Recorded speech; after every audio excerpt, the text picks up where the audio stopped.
What's up, guys? Gonna be breaking down some summer sausage for you guys, showing you kind of what we do and the process of deer, a little bit of pork, and the darker meat's gonna be the deer, more lean. Some of the other ingredients that I'll break down later for you guys that we're gonna mix it all with. And this is the best ingredient here, Lucky Lola's. We got some high temp pepper jack cheese. That's kind of new. We usually go cheddar, but that pepper jack mixes really well with the Lucky Lolas.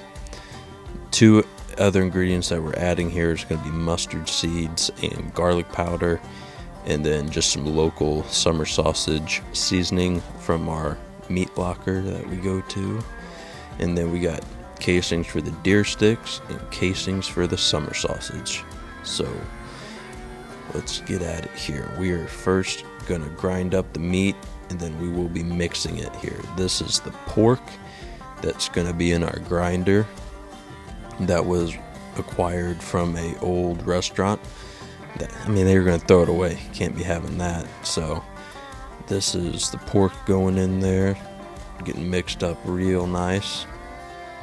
And now here's the key. You gotta weigh it. Gotta make sure your measurements are right here. We got our scale, and we are looking for 11.7 here. So we're a little off to start. We're just going to take enough pork out to get that right number that we're looking for. This recipe was put together by Pops, so it's had a lot of trial and error. Now it's tried and true to the exact amount that we need. Bam, there we go, 11.7. Good to go. Yeah, I was pretty excited. I got it right on the dot first try. Now we are gonna mix up the deer, get all that mixed in there. And with the deer, there's another measurement that we're gonna have that I'm pretty sure it's just 50-50, but I could be wrong. Here we are mixing up some of the deer with the pork, grinding it down. You can see that deer's a lot darker than the pork. It's a lot more lean of a meat, not as much fat. That's the only reason we're adding the pork in there. Gives it a little bit better flavor, a little bit more fat. And then here you go. That's the deal right there. That is the cat's pajamas, Lucky Lola's. It's like a sweet jalapeno almost, but it's not spicy at all. It's a little spicy, but it's more sweet than spicy. Then that summer sausage seasoning that you guys saw earlier, gonna mix that with about a quart of water, kind of mix that around, get it all good to go. And we got some of that high temp cheese I was talking about. The pepper jack's awesome with the Lucky Lolas. This is like probably our third batch with that pepper jack cheese. Kind of wanted to try something new and ran into a real good creation there by accident almost. Then we're going to add one container of the mustard seeds.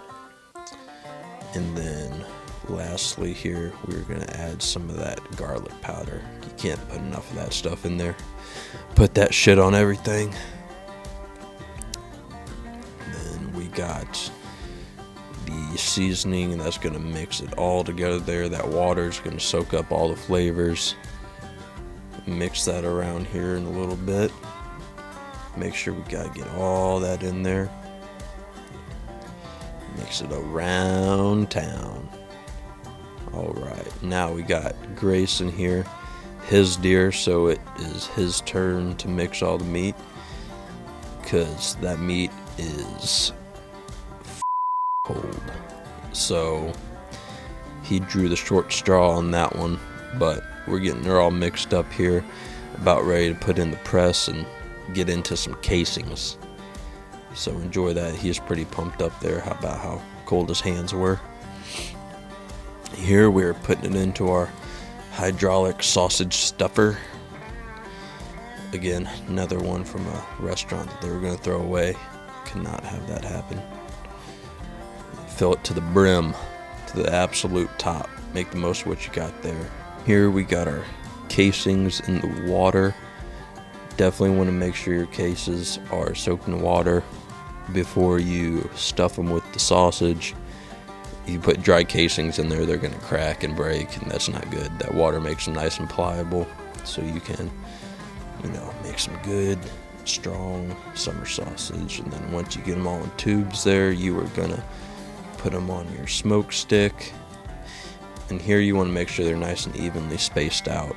Make sure that they all get smoked evenly. You leave them touching together. There's sides of the summer sausage that are not going to smoke as well. You want to make sure that they're spaced out evenly to the best of your abilities. And now we're making the long track over to the smoker through our messy ass garage. Do not judge. So here we just got in the smoker in the back rack there. If you're doing this, make sure you're wearing some old shitty clothes or some black clothes. That charcoal gets on you and stains pretty good. And then we are going for batch number 2 here. With this is going to start the deer sticks. It is the same process here as the summer sausage. You are going to put it in the summer sausage stuffer, the hydraulic one, and we are going to get that out into some smaller casings that are thinner. Grayson wanted to try some deer sticks. Not too familiar with that. We're still kind of new with the deer sticks, but gave her our best shot here. As you can see, it's a lot thinner than the summer sausage. And these, you aren't cutting or anything like that. You're just going to roll them up and kind of wrap them around that smoke stick. Then we also obviously soaked the cases before so they didn't crack and break when we were stuffing them. Get a nice little coil there, about 3 feet, so I would say on average for each coil for our deer sticks there. And you see nice and evenly spaced out there. Grayson's pretty excited. Final touch of the deer sticks. Now we make the same track over to the smoker. And there you go. Bam. We got one smoker full of deer meat. You want to make sure that those deer sticks are not touching the bottom of the smoker. You don't want to burn the cases and then have them pop. Then you got deer meat coming out of them. Just nice and even to smoke them. And we got the last little bit here. We had a little bit of leftover, which is no big deal. We will just add that to another stick. You don't have to fill up everything, but we're not wasting anything. Making the track out there now. About to get her in the smoker. You're going to put them in there for a couple hours. Get them out when they got a nice good coating on them, that smoky flavor, and then let them sit in an area you don't care it's going to smell like deer meat for a while. And then once it's time, go ahead and feel them, cut them up, and eat them up.